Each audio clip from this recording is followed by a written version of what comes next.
नमस्कार दोस्तों, आप सबका स्वागत करते हैं एक नई वीडियो में भोजपुरी न्यूज़ इंटरटेनमेंट चैनल में। तो जी हाँ दोस्तों, आज की इस वीडियो में हम बात करने जा रहे हैं दबंग superstar trending star Khesari Lal Yadav के एक नए बेहतरीन गाने के बारे में, जो कि गाना एक बाराती सॉन्ग होने वाला है। जी हाँ दोस्तों, खेसारी लाल यादव के कई सारे सॉन्ग रिलीज़ किए गए हैं, लेकिन इस लगन में खेसारी लाल यादव का एक भी बाराती सॉन्ग नहीं रिलीज़ किया गया है। लेकिन अब आप सबके बीच में वो सॉन्ग रिलीज़ किया जाएगा, जो कि बहुत ही बेहतरीन सॉन्ग होगा। जी हाँ दोस्तों, नाच बाराती सॉन्ग, जो कि बहुत ही बेहतरीन गाने की शूटिंग जो है कंप्लीट कर ली गई है। जी हाँ दोस्तों, आप लोगों ने गाना सुना होगा जिस गाने का नाम था बर्फ़। जी हाँ दोस्तों, जब बर्फ़ गाने की शूटिंग हुई थी उसी वक्त इस गाने की भी शूटिंग पूरी तरह से कंप्लीट कर ली गई थी। जी हाँ दोस्तों, आप सबको बताया चले इस वीडियो सॉन्ग में हमें खेसारी लाल यादव के साथ श्वेता शर्मा देखने को मिलने वाली है। जी हाँ दोस्तों, श्वेता शर्मा इस वीडियो सॉन्ग में हमें देखने को मिलने वाली है और इस गाने की शूटिंग जो है पूरी तरह से कंप्लीट कर ली गई है। जब खेसारी लाल यादव जो है बर्फ़ गाने की शूटिंग किए थे उसी वक्त इस गाने की भी शूटिंग की गई थी और ये गाना भी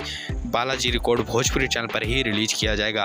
और बालाजी रिकॉर्ड भोजपुरी चैनल का आप लोगों ने बर्फ़ गाना तो सुन ही लिया होगा, जिस गाने का वीडियो बहुत ही हाई क्वालिटी का था और इस गाने का भी वीडियो सॉन्ग जो है हाई क्वालिटी का होने वाला है और वीडियो सॉन्ग को आउटडोर भी शूट किया गया है, जो कि बहुत ही बेहतरीन लोकेशन पर इस गाने को जो है शूट किया गया है। जी हाँ दोस्तों, जैसा आप लोगों ने पिछली बार बालाजी रिकॉर्ड भोजपुरी चैनल का एक लागेलू जहर गाना सुना होगा, उसी प्रकार का ये सॉन्ग भी होने वाला है। वेल दोस्तों, बात की जाए दोस्तों इस गाने की लिरिक्स की, तो लिरिक्स जो है अभी सामने नहीं आया है किसने इस गाने के लिरिक्स को लिखा है। ऐसा हो सकता है इस गाने के लिरिक्स जो है पवन पांडे लिखे होंगे और म्यूजिक जो है आर्या शर्मा का होने वाला है और इस सॉन्ग को जो है आप सबके बीच में इस महीने के लास्ट तक रिलीज किया जाएगा। जी हाँ दोस्तों, अभी जून का महीना चल रहा है, इस गाने को जो है 20 जून तक आप सबके बीच में रिलीज कर दिया जाएगा। जैसे इस गाने के बारे में और अपडेट आती है तो आप सबके बीच में जरूर इन्फॉर्म करते हैं। तो मिलते हैं इस साथ अगले वीडियो में और आप लोग को क्या कहना है इस गाने को लेकर कमेंट सेक्शन में जरूर बताइएगा। तो मिलता है इस साथ अगले वीडियो में। अगर वीडियो पसंद आया हो तो एक लाइक जरूर करें और भी खेसारी लाल यादव से जुड़ी हर तमाम अपडेट गानों की जानने के लिए भोजपुरी न्यूज़ एंटरटेनमेंट चैनल को जरूर सब्सक्राइब करें। तो मिलते हैं इस साथ अगले वीडियो में। जय हिंद।